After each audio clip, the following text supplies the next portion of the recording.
भाई लोग, time machine पे प्रेडिक्शन में डालता हूँ। मैं लास्ट टाइम बोला था कि जून को बोला था, 3-4 महीने पहले लोगों को बोला था कि दिवाली तक टाइम है, पैसे निकाल लो। जिनने मेरी बात सुनी है वो फ़ायदे में है बहुत। 25% मिनिमम फ़ायदे में है। और वो निकाल के जो गोल्ड में डाला है वो गोल्ड भी पिक हो गया है। तो इधर 20% फ़ायदा किया है, उधर 20% 25% नुकसान को अवॉइड किया है। कम से कम 50% फ़ायदा हुआ है। जो हमारी बात सुन के रियल एस्टेट में डाला है उनके भी प्राइजेस बहुत आगे बढ़े। सबसे बड़ी खबर ये है, ये बड़ा प्रेडिक्शन है कि सेंसेक्स 1 लाख कभी नहीं होगा। भाई लोग, मैं रिपीट कर रहा हूँ, सेंसेक्स 1 लाख कभी नहीं होगा। बहुत सारे लोग मुंह धो के बैठे हैं कि सेंसेक्स 1 लाख होगा, मेरा 300 का शेयर 400 हो जाएगा, तो मेरा 100 रुपये पर शेयर पे फ़ायदा हो जाएगा। मैं आपको बता रहा हूँ, अगर ये हो गया तो आपका फिर भी फ़ायदा नहीं रहेगा। अगर 300 का शेयर आपका 400 हो गया, सेंसेक्स 1 लाख हो गया, तो समझ लेना एक ही कंडीशन में होगा कि ये जो शेयर है, ये जो रुपी का आपका वैल्यू है, जब आप 3 लाख अगर आज डालें और 4 लाख आपके निकल रहे हैं सेंसेक्स 1 लाख होने के बाद, राइट, इन जनरल बता रहा हूँ मैं, तो आप समझ लो कि ये 400 का कोई मूल नहीं रहेगा। 400 का मूल 200 का ही रहेगा। मतलब आपको एक्चुअली 100 रुपये फ़ायदा होगा बोल के आप समझ रहे हो, लेकिन वो एक्चुअली 100 रुपये नुकसान है। शेयर मार्केट में पैसे रखना सबसे बड़ी बेवकूफ़ी है। और बहुत सारे लोग बोलते हैं कि भाई ऐसे ऐसे लोगों को बहुत देखा है मैंने, ये 70 सालों से देख रहे हैं, हमारी ज़िंदगी में पूरा देख लिया, हमारे पिताजी भी देख लिए। जब भी मार्केट नीचे जाता है ऊपर आता है, भाई 1971 से अभी तक की कहानी अलग है, आगे की कहानी अलग है। हम बार बार दोहरा रहा हूँ, 1971 से 2024 तक की कहानी अलग है। वो एक एरा है, ये एरा चेंज हो गया। आप समझ नहीं पा रहे हो तो आप फाइनेंशियल इन्फ्लुएंसर को पूछो किसी से कि क्या चेंजेस आए। ये म्यूचुअल फंड, ये सीएस, ये आप मार्केट, शेयर मार्केट, सीएनबीसी का छोड़ दो। मैं आपको पहले भी बताया था, नुकसान झेलने वाले हो आप। बहुत सारे लोग ये बोल रहे हैं कि नहीं, तू 1 साल का क्यों देख रहा है, तू 2020 से देख, मेरा शेयर का तो बढ़ा हुआ है। 2020 में मैंने 3 लाख डाला, आज 5 लाख जाके आज 4 लाख आ गया, तो भी मेरा 1 लाख का फ़ायदा। अरे, आप समझ नहीं पा रहे हो। आपको फ़ायदा दिख रहा है, पर जो 3 लाख का वैल्यू, जिस 3 लाख से आप क्या खरीद सकते थे पहले, 30 लाख में आप फ्लैट खरीद सकते थे पहले, एक छोटा फ्लैट। पर आज छोटा फ्लैट खरीदने के लिए 60 लाख लग रहे हैं। इसका मतलब क्या हुआ, आपका वैल्यू आधा हो गया, पैसे का वैल्यू। मतलब जो 30 लाख की चीज़ थी, जो 60 लाख की चीज़ थी, उसमें 2 फ्लैट खरीद सकते, आज एक ही फ्लैट खरीद रहे हो। 30 लाख का तो नुकसान हो ही गया आपका।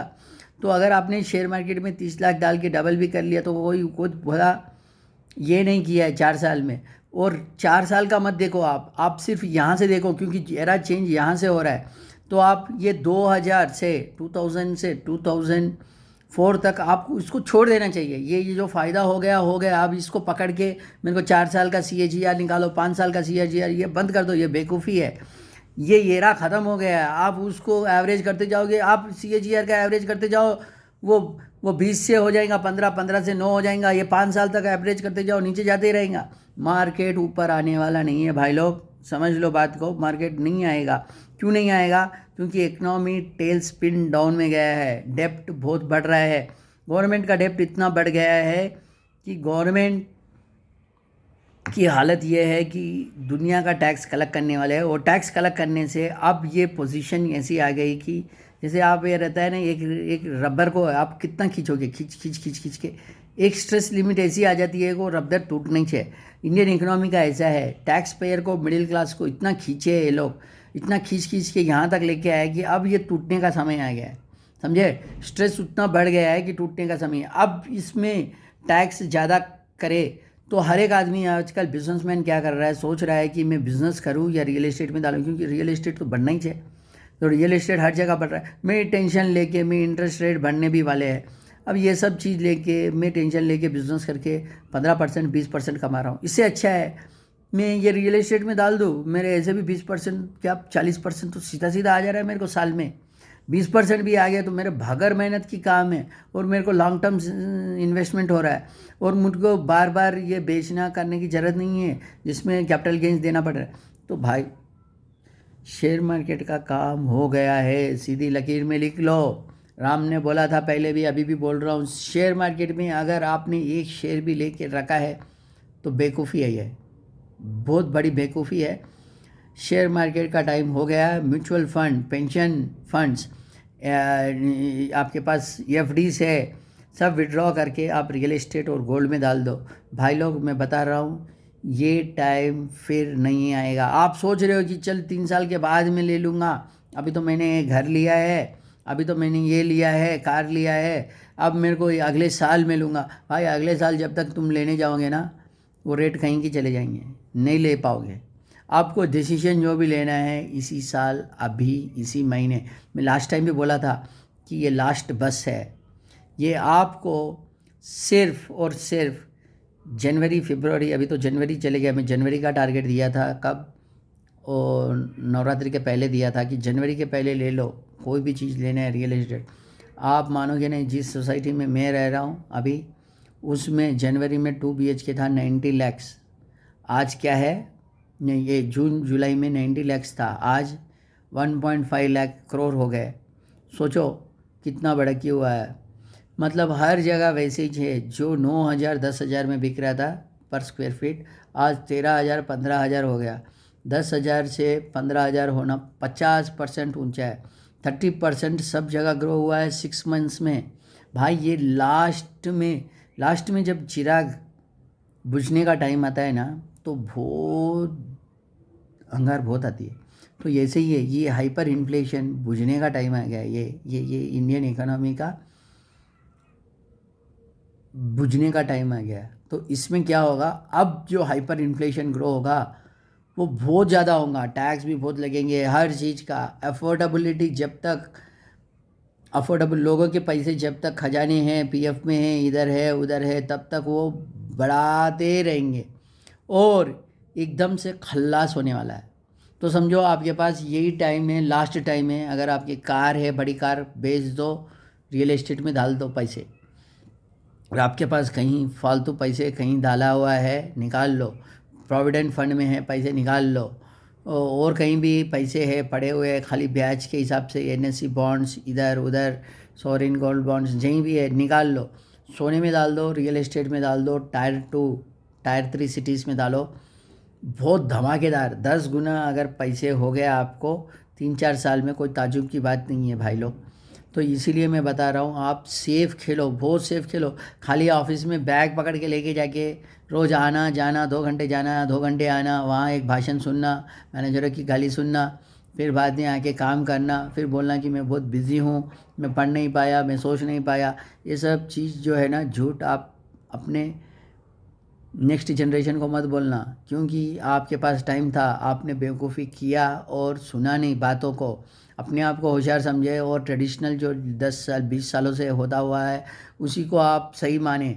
इकोनॉमिस्ट ने बोला है, बहुत सारे होशियार लोग अभी बता ही रहे हैं, एफ भाग ही रहे हैं, सबको आंखों के सामने दिख ही रहा है, इकोनॉमी टेल स्पिन में, मैन्युफैक्चरिंग डाउन है, आपको आईएनआर फॉल हो रहा है, हर चीज़ आपके आंखों में सामने दिख रहा है। पर आप अगर बेवकूफ़ी किए और सोचे कि नहीं सब नॉर्मल हो जाएगा, नॉर्मल होने का चांस है ही नहीं भाई।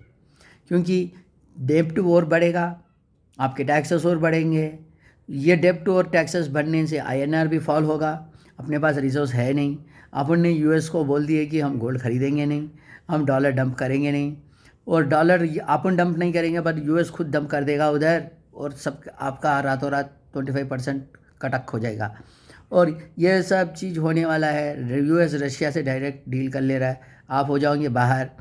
ये अपने पास नेचुरल रिसोर्सेस है नहीं, अपन को एक्सपोर्ट कर नहीं पा रहे, ट्रेड डेफिसिट बढ़ते जा रहा है, आईएनआर फॉल होते जा रहा है। हाँ, और क्या है अपने पास, मैन्युफैक्चरिंग में क्या कर रहे हो आप, मैन्युफैक्चरिंग में कुछ नहीं कर रहे हो, मेक इन इंडिया कर रहे हो, वहाँ से लेके आ रहे हो, असेंबल कर रहे हो, इधर जा रहा हो, 80% बाहर का आ रहा है, इधर कर रहे हैं। तो कोई ट्रेड डेफिसिट से कुछ फ़र्क नहीं गिरने वाला भाई लोग। कंजम्पशन बढ़ ही रहा है इंडिया में, पर अपन कोई एक्सपोर्ट कर नहीं पा रहे। अपने पास क्या था, एक चीप लेबर था एक्सपोर्ट करने वाला। आजकल हर देश ऑटोमेशन से जॉब्स ले ऑफ्स हो रहे, तो हर देश अपने नागरिक को एम्प्लॉयमेंट देने के लिए बाहर भगा देंगे लोगों को। इंडिया के पास कुछ नहीं है भाई लोग, बहुत बहुत होशियार लोग इधर कब कम्पीट कर पाएंगे। जो ले लिया फ्लैट, जो ज़मीन ले लिया, जायदाद ले लिया, वो बच जाएगा। नेक्स्ट जो है जॉब के माध्यम से मैं सेफ़ गेम खेलूँगा, सेफ़ इन्वेस्टमेंट करूँगा, पहले मैं अपना घर खरीदूँगा, फिर बाद में मैं अपना कार खरीदूँगा बड़ा, फिर बाद में मैं इंडियन वेकेशंस जाऊँगा, फिर बाद में जाके मैं कहीं इन्वेस्ट करूँगा जमा करके, वो टाइम चलेगा। अगर वो करोगे ना जब तक तो ख़त्म हो जाएगा खेल। 1 साल ही बचा है, 1 साल के बाद में अगर आप 2 BHK 3 BHK अगर ख़रीदने लायक रहे ना तो मुझे बता देना। नहीं रहेगा 3 BHK 3 करोड़, यहाँ नहीं, बेंगलुरु की बात नहीं बोल रहा हूँ, हैदराबाद की बात बोल रहा हूँ। आप छोटे शहरों में जयपुर, नागपुर, सूरत, कानपुर, लखनऊ, यहाँ पे ही हो जाएंगे 3 बेडरूम के 3 करोड़ फ्लैट। आप सिटी की तो बात छोड़ ही दो, सिटियों में क्या होगा वो बात छोड़ ही दो, आपको कहीं मिलने वाला नहीं है। आप अभी रिस्क लो, रिस्क लेना है रियल एस्टेट में, अभी का अभी लो। मैं 20 मिनट का 10 मिनट का वीडियो बता रहा हूँ। बहुत सारे लोग ऐसे बोलते हैं कि लंबा लंबा वीडियो भाषण सुनने का ज़रूरत नहीं है। मर्जी भाई आपकी, आपको डिटेल में बताऊंगा। अगर डिटेल में नहीं बताया तो आप बोलोगे कि मेरे को डिटेल में नहीं समझाया, नहीं ये नहीं है। अगर डिटेल में समझाया तो आपके पास टाइम नहीं है। अब देख लो भाई आपको क्या करना है, पर आप एक चीज़ समझ लो कि ये शेयर मार्केट फिर से ऊपर नहीं आएगा। रुपी डिप्रिसिएशन बहुत इतना हो रहा है, पोस्ट टैक्सेस डिप्रिसिएशन। आपका जो 1 रुपया है वो ऑलरेडी 2 साल पहले कितना था उसका आटानी हो गया ऑलरेडी। मतलब आपके पास अगर 50 लाख प्रोविडेंट फंड में है तो उसका वैल्यू 25 लाख ही हो गया। मतलब बैठे बैठे आप सोच रहे हो मेरा इंटरेस्ट आ रहा है 8%, लेकिन बैठे बैठे आपने गंवा दिया। ये हर जगह वैसे ही होने। आपके पास पुराना फ्लैट है कोई, वहाँ आप सोच रहे हो मेरे को 20,000 का रेंट आ रहा है, चलो सही है, पर आप 20,000 रेंट नहीं आ रहा है, 20,000 भर रहे हो आप। समझ लो बात को, क्योंकि आपका एप्रिसिएशन नहीं हो रहा है, कैपिटल एप्रिसिएशन। और कैपिटल एप्रिसिएशन नहीं हुआ तो उसका वैल्यू आधा हो गया। 1 करोड़ का फ्लैट था, 20,000 रेंट आ रहा था, 20-25,000। आप सोच रहे हो चलो मेरा फ्लैट का वैल्यू तो 1 करोड़ है, कुछ नहीं तो मेरे पास है। पर आप ये नहीं देख रहे हो कि 1 करोड़ का फ्लैट अगर वो बेच देते और नए 2 फ्लैट में इन्वेस्ट कर देते तो आपके अभी तक 1 करोड़ तो फ़ायदा आ जाता था, रेंट भी बढ़ जाता था उस चीज़ में। ऐसे आप रोटेशन करना सीखो। एसेट्स जमा के करने का टाइम चले गया, अभी रोटेशन करने का ये लास्ट मौका है। आप सोच रहे हो मैं 2 साल के बाद कर लूँगा, राह मुझे बहुत बड़े से बढ़ा रहा है। अभी तो मेरा जॉब का कोई गारंटी नहीं है, जॉब का गारंटी किसी का भी कभी भी नहीं रहने वाला, पहले जैसे नहीं रहेगा जॉब का गारंटी। लोग compete करने वाले बढ़ रहे हैं और जॉब्स कम हो रहे। ऑटोमेशन, जेन एआई में देखो आप वीडियोस, जेन एआई देखो, एआई देखो, ऑटोनोमस कार्स देखो, हर चीज़, हर आदमी होशियार हो जा रहा है आजकल। हर आदमी को व्हाट्सअप चलाना आता है, पहले जैसे नहीं है भाई लोग। हर जेन एआई आपको पाइथन कोडिंग क्लास 5 में सिखाया जा रहा है आजकल। पहले हमारे ज़माने में क्या था, पूरी इंजीनियरिंग में भी नहीं पढ़ाते थे वो चीज़, फिर लोग जाके ट्रेनिंग इंस्टीट्यूट्स में जाके सीखते थे। आज बच्चा 5 क्लास का बच्चा कोड कर रहा है। आप समझो आईटी के जॉब्स, प्रोजेक्ट मैनेजमेंट की तो ज़रूरत ही नहीं है। पहले प्रोजेक्ट्स सालों साल चलते थे, आज ऑटोमेशन की वजह से प्रोजेक्ट्स कितना, प्रोजेक्ट सिर्फ 2 महीने में हर बड़ा से बड़ा प्रोजेक्ट ख़त्म हो जा रहा है। बड़े प्रोजेक्ट की ज़रूरत नहीं पड़ रहा है, पूरा ऑटोमेशन से ही हो जा रहा है। लोग इतने होशियार हो गए, टूल्स इतने होशियार हो गए, एआई इतना होशियार कर दिया टेक्नोलॉजी को। आपको मैं बता रहा हूँ भाई लोग, हर चीज़ में हर एक बिजनेसमैन सोच रहा है कि मैं इतना सरफोड़ी क्यों लूँ, गवर्नमेंट का जीएसटी भरने में, इतने परेशानियाँ लेने में, विजिबिलिटी आ जाएगा, मेरा पैसा ट्रैक हो जाएगा, उससे अच्छा मैं रियल एस्टेट में डाल दूँ, मेरे को कोई ब्लैक मनी का ये मेरे को ट्रांजैक्शन टैक्स नहीं देना पड़ेगा, मेरे को एक बार का वो रजिस्ट्रेशन फ़ीस देना पड़ेगा, वो भी मैं अंडर वैल्यू कर दूंगा, फिर जीएसटी, फिर कैपिटल गेंस में बेचूंगा ही नहीं, मैं ट्रांसफ़र कर दूंगा डायरेक्ट मेरे बच्चों को, गिफ्ट दे दूंगा। ज़्यादा से ज़्यादा क्या प्रॉपर्टी टैक्स बढ़ेगा, बेस रेट बढ़ेगा, बढ़ाने दे। पर मेरे को ये रोज़ रोज़ का झंझट नहीं है ना। मैं रोज़ ट्रेडिंग करूँगा, बिजनेस लगाऊंगा, रिस्क लूँगा, गवर्नमेंट पैसे कमाए तो गवर्नमेंट लूट लेंगी मेरे से। भाई कोई भी टैक्स भरना नहीं चाहता, आप समझ रहे हो, जो सैलरी क्लास है वही भरना चाहता, बाकी कोई नहीं भरना चाहता। और अब सैलरी क्लास का मसाला ख़त्म हो गया, अब आएंगे बिज़नेस क्लास पे। बिज़नेस क्लास का पे टारगेट करेंगे, बिज़नेस वाला भाग जाएगा बिज़नेस छोड़ के ही। वो बोलेगा मेरे को क्या करना है, मेरे पास पैसे है, मैं इन्वेस्ट कर लूँगा, ख़त्म। तो हर ऐसे होने से इकोनॉमी इतना टेल स्पिन डाउन में जाएगी कि आप मान नहीं रहे हो कि इकोनॉमी इतना टेल स्पिन में जाएंगी तो गवर्नमेंट को स्पेंडिंग करना पड़ेगा। गवर्नमेंट के पास पैसे है नहीं, गवर्नमेंट खर्चा लेंगी तो और ऐसे ही फॉल हो जाएंगे इकोनॉमी से। ये से इन्वेस्टमेंट इंडिया से भाग जाएंगे। इंडिया सोच रहा है कि अपने पास ही यूथ है और अपने पास ही इंग्लिश बात करने वाले लोग हैं और कोई अल्टरनेटिव नहीं है। भाई आप एक सबसे बड़ी खबर बता रहा हूँ मैं आपको, चाइना का मार्केट रिकवर करना शुरू हो जाएगा। जिस दिन चाइना का मार्केट 80% डाउन है रियल एस्टेट में, चाइना के पास इतना पैसा है, वो भी 20-30 ट्रिलियन डॉलर की इकनॉमी है और उसका कोई डेप्ट ज़्यादा नहीं है, उसका डेप्ट बहुत कम है। और जिस दिन चाइना रिकवर करना शुरू किया तो पूरा का पूरा पैसा चले जाएगा शेयर मार्केट का, इंडिया का शेयर मार्केट का पैसा पूरा का पूरा उधर जाके चले जाएगा। लोग बता देंगे आपको कि कैसे चाइना में इन्वेस्ट करना, कैसे उसकी इकोनॉमी में इन्वेस्ट करना। जैसे यूएस स्टॉक मार्केट में कैसे इन्वेस्ट कर रहे हैं आज लोग, चाइना की मार्केट में इन्वेस्ट करना शुरू कर देंगे। मैं बता रहा हूँ भाई, ये शेयर मार्केट में इंडिया के पैसे डाल के म्यूचुअल फंडों में शिफ्ट किए तो आप गए, कटा गला आपका, समझ लो।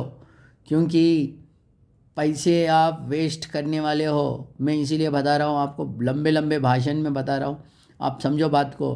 कौन सी भी हिसाब से देख लो इकोनॉमी का, आप अगर बढ़ भी गया, आप कोई चीज़ लिए बढ़ भी गया शेयर मार्केट में, म्यूचुअल फंड में, प्रोविडेंट फंड में, रिटायरल्स में, एनपीएस में, राइट, ये सब चीज़ों में आप बढ़ा भी लिए तो भी उसका वैल्यू जो इतना आधा हो जा रहा है, तो उसको आप इन्फ्लेशन को बीट नहीं कर पाओगे, समझो बात। आप 10% 15% कमाओगे, इन्फ्लेशन हो रहा है इधर 40%, means specially in things which you want to buy. जैसे आपको लैंड खरीदना है, प्लॉट खरीदना है, या ट्यूशन फीस भरना है, बच्चों की पढ़ाई कराना है।